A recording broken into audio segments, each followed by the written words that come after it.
ॐ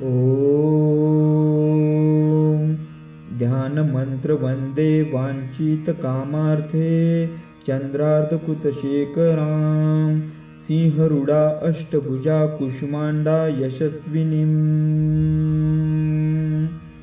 सूरा सम्पूर्णकलशं रुधिरा प्लुतमेव च ददानां हस्तपद्माभ्यां कुष्माण्डा शुभदास्तु मे। ॐ दुर्गातिनाशिनी त्वयि दारिद्रादिविनाशिनीं जयदां धनदां कुष्माण्डे प्रणमाम्यहम्। या देवी सर्वभूतेषु मा कुष्माण्डारूपेण संस्थिता नमस्तस्यै नमस्तस्यै नमस्तस्यै नमो नमः। ॐ